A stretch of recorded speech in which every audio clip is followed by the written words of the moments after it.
एक व्यक्ति जो दिन भर काम करने के बाद, मजदूरी करने के बाद जब अपने घर लौटता है, अपनी पत्नी से कहता है कि तुम खाना बना करके रखो, मैं बाजार से होकर के आता हूँ। लेकिन जब वो व्यक्ति एक बार घर से निकलता है बाजार के लिए, तो दोबारा वो घर ही वापस नहीं आता है। जब ये मामला पुलिस प्रशासन तक पहुंचता है, पुलिस प्रशासन जब इस केस की तहकीकात करती है, तो एक ऐसा सच्चाई खुलकर सामने आता है जिसको सुनने के बाद हर कोई हैरान परेशान रह जाता है। नमस्कार, मैं जितेंद्र कुमार, आप देख रहे हैं स्टडी सफर तक। वीडियो को लाइक और चैनल को सब्सक्राइब जरूर कीजिएगा। साथियों, आज की जो सच्ची घटना मैं आपको बताने वाला हूं, दरअसल ये जो घटना है वो हरियाणा राज्य के शहर फरीदाबाद की। फरीदाबाद का एक गांव लगता है खेरी कला, और इसी खेरी कला गांव का रहने वाला राजेश कुमार नाम की व्यक्ति, राजेश जिनकी उम्र होती है करीब 35 वर्ष के आसपास। राजेश की पत्नी का नाम होता है बबीता। जी हाँ, बबीता, जिनकी उम्र होती है करीब 27 वर्ष के आसपास। दरअसल राजेश और बबीता फरीदाबाद के एक स्कूल में काम करते हैं, जहां पर बबीता सफाई कर्मी होते हैं, तो वहीं पर राजेश जो है बस के भीतर कंडक्टरी का काम किया करते हैं। बात हम आपसे कर रहे हैं इस घटना की 2 अगस्त 2023 की रात्रि के करीब 7-8 बजे के आसपास की। राजेश जब अपने घर लौटता है तो अपनी पत्नी से कहता है कि थोड़ी देर में हम बाजार से होकर आते हैं, तब तक तुम खाना बना करके रखो। राजेश तो पत्नी को कह करके घर से निकल जाता है, लेकिन रात्रि के करीब 10 बजे तक वो घर वापस नहीं लौटता है। तो बबीता अपने पति राजेश के नंबर पे कॉल करती है, तो राजेश का नंबर स्विच ऑफ बताता है। जब राजेश का कहीं कुछ पता नहीं चलता है, उसके बाद बबीता अपने कुछ पड़ोसियों के साथ राजेश की हर जगहों पर तलाश करती है, ढूंढती है। देखते ही देखते पूरी रात बीत जाती है, लेकिन अगली सुबह तक राजेश अपने घर वापस नहीं लौटता है। इसीलिए अगले दिन 3 अगस्त 2023 को सुबह सुबह ही बबीता नजदीकी पुलिस स्टेशन पहुंचती है और अपने पति के बारे में पूरी बात पुलिस को बताती है। पुलिस बबीता के नाम पर राजेश को गुमशुदगी ही दर्ज नहीं करती, बल्कि राजेश का एक फोटो भी बबीता से लेती है। उसके बाद से पुलिस राजेश की हर जगहों पर तलाश करना, ढूंढना शुरू कर देती है। पुलिस प्रशासन तमाम प्रयास कर लेती है, लेकिन इसके बावजूद भी राजेश का कहीं कुछ अता पता नहीं चलता। एक दिन का और समय बीत जाता है। राजेश का जब कहीं कुछ अता पता नहीं चलता, तो पुलिस राजेश के पता करने के लिए, राजेश के बारे में पता लगाने के लिए फिर उसके घर पहुंचती है और फिर पत्नी से पूछताछ करती है कि क्या राजेश का किसी के साथ कोई दुश्मनी, कोई लड़ाई झगड़े थे। इस पर बबीता कहती है, साहब ऐसा कुछ भी नहीं है, मेरा पति बिल्कुल सीधा साधा इंसान है, किसी के साथ लड़ाई झगड़े नहीं थे। तो पुलिस को समझ नहीं आता, आखिरकार बिना बताए राजेश अपने घर परिवार को बताए बिना ही कहां चला गया। राजेश का जब कहीं कुछ पता नहीं चलता है, पुलिस पूरी प्रयास कर लेती है।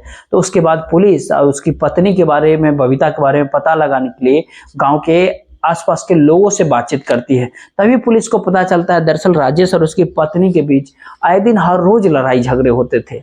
लेकिन पुलिस प्रशासन को ये बात नहीं पता चलता आखिरकार पति पत्नी के बीच किस बात के लिए लड़ाई होती थी। पुलिस जब इस बारे में बबीता से पूछताछ करती है, तो बबीता कहती है कि नहीं साहब, ये सब कुछ झूठ है।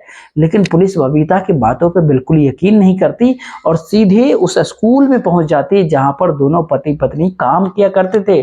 उस स्कूल के बस ड्राइवर से पूछताछ करती है, जिस बस के ऊपर राजेश कंडक्टरी किया करता था। पुलिस जब उस ड्राइवर से पूछताछ करती है, तो ड्राइवर कहता है कि साहब, इसी स्कूल के भीतर काम करने वाला एक बंटी नाम का व्यक्ति होता है। दरअसल बंटी और बबीता दोनों एक दूसरे के काफी करीब आ चुके थे। इसी बात को लेकर के राजेश और उसकी पत्नी के बीच आए दिन हर रोज लड़ाई झगड़े होते थे। बस ड्राइवर जैसे पुलिस प्रशासन को इस तरह की बातें बताती है, पुलिस अब बंटी से पूछताछ करने के लिए स्कूल पहुंचती है। तो स्कूल में पता चलता है कि बंटी पिछले 2 दिनों से स्कूल ही नहीं पहुंचा। बंटी जो अडिंग गांव का रहने वाला होता है, बंटी के पिताजी का नाम होता है शोभाराम। जी हाँ, शोभाराम। स्कूल से जैसे ही एड्रेस मिल जाता है पुलिस को, अब पुलिस बंटी के घर पहुंच जाती है, जहां पर पुलिस की मुलाकात बंटी के पिता शोभाराम से हो जाती है। बंटी जो कि ऑलरेडी शादीशुदा ही नहीं होता, बल्कि उसकी 2 बच्चे भी है, यानी बेटी है। और शोभाराम के बारे में जब पूछताछ करती है, अपने बेटे के बारे में, बंटी के बारे में, तो शोभाराम कहता है कि अपने बेटे के बारे में मैं ज्यादा नहीं जानता हूँ, कि बंटी जो कुछ भी कमाता था उसमें से एक हिस्सा ही घर देता था, बाकी सारा पैसा अपने जिम्मे ही खर्च करता था। बल्कि फरीदाबाद में ही उसने एक किराए का कमरा भी ले रखा है और वहीं पे रहता है। लेकिन शोभाराम को ये बात नहीं पता चलता कि बंटी फरीदाबाद में कहां पर किराए का कमरा लिया है। पुलिस कोई एड्रेस ही नहीं बता पाता, क्योंकि शोभाराम को पता नहीं होता है। इसलिए पुलिस बंटी की तलाश में अपनी खबरियों को जुट लगा देता है। जैसे ही करीब 2 सप्ताह का समय बीतता है, आखिरकार एक खबरी जो थाने पहुंचता है एक दिन और पुलिस को बंटी के बारे में बता देता है। पुलिस को जैसे ही बंटी के बारे में खबर मिलती है, पुलिस अपनी टीम के साथ 17 अगस्त 2023 को मथुरा के बुढ़ौना गांव पहुंचती है और वहां से बंटी राम को अपने कस्टडी में लेकर थाने आ जाती है। जी हाँ, इधर बंटी जब पुलिस वालों के सामने आता है तो पुलिस को देखकर वो थरथराने लगता है, जिसको पुलिस को भी देखकर लगता है कि बंटी के साथ में कोई सख्ती दबाव करने की जरूरत ही नहीं है। पुलिस बंटी को एक बात धमकी देते हुए कहती है कि हम जो कुछ भी तुमसे पूछेंगे उसका तुम ठीक ठीक जवाब देना। अगर हमारे साथ कुछ भी गुस्ताखी करने का प्रयास किया तो हम तुम्हें उल्टा लटका करके पीटेंगे। पुलिस जैसे इस तरह की धमकी बंटी को देती है, बंटी पुलिस के सामने हाथ जोड़ लेता है और रोते हुए पुलिस वालों को कहता है कि साहब आप जो कुछ भी हमसे पूछोगे हम सच सच बताएंगे। पुलिस बंटी से पहला सवाल पूछती है कि राजेश कहाँ है। इस पे बंटी पुलिस वालों को क्या जवाब देता है पता है? कि साहब मैंने राजेश को मार दिया है। मारने की बात जब कहता है तो बंटी से पुलिस फिर पूछती है कि आखिरकार तुमने राजेश को मारा ही क्यों?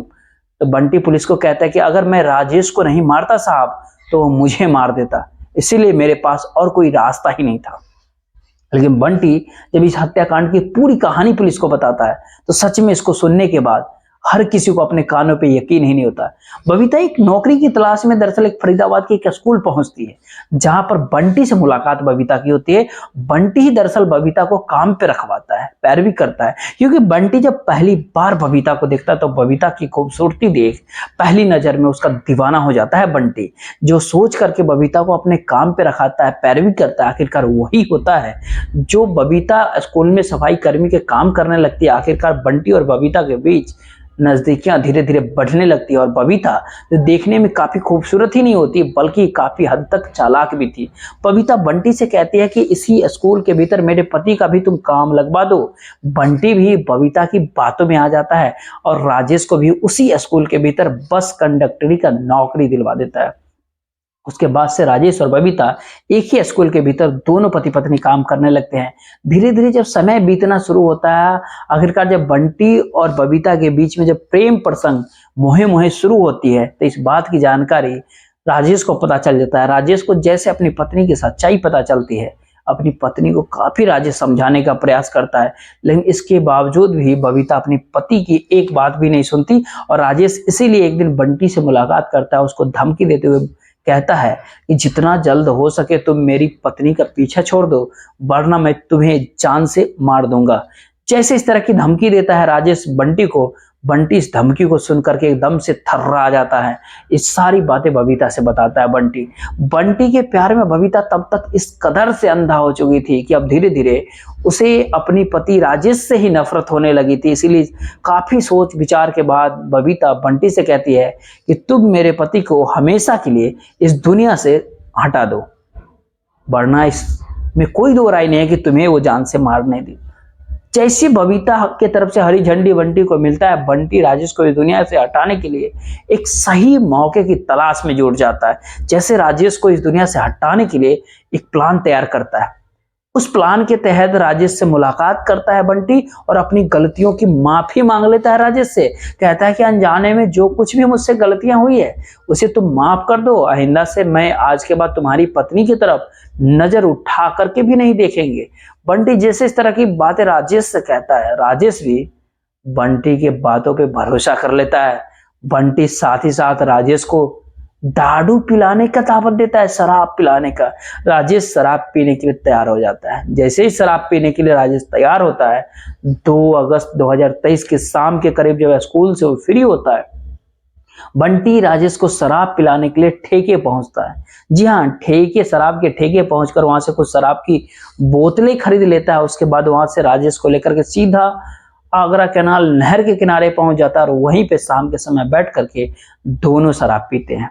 लेकिन बंटी अपने प्लान के तहत काफी मात्रा में शराब राजेश को पिला देता है। राजेश जैसे ही काफी मात्रा में दारू पीता है, शराब पीता है, तो नशे में वो हिलने लगता है। उसके बाद से बंटी बगल से एक ईंट उठाता है और उसी ईंट से राजेश के सर पे काफी जोर से वार कर देता है, जिसके वजह से राजेश काफी गंभीर अवस्था में वहीं पे गिर पड़ता है। हालांकि राजेश की मौत नहीं होती, लेकिन जब काफी गंभीर अवस्था में होता है तो बंटी राजेश को उठाकर उसी नहर में फेंक देता है और वहां से जब अपने घर के लिए रिटर्न होता है तो उसी दौरान बबीता के नंबर पे कॉल करता है और कॉल करके कहता है बबीता को बंटी कि काम हो चुका है। उसके बाद से बंटी अपने घर चला जाता है। साथ ही साथ बबीता से एक बात और कहता है, कल सुबह जाकर के तुम अपने पति का गुमशुदगी रिपोर्ट दर्ज करवा देना ताकि पुलिस को तुम्हारे ऊपर कोई शक ना हो।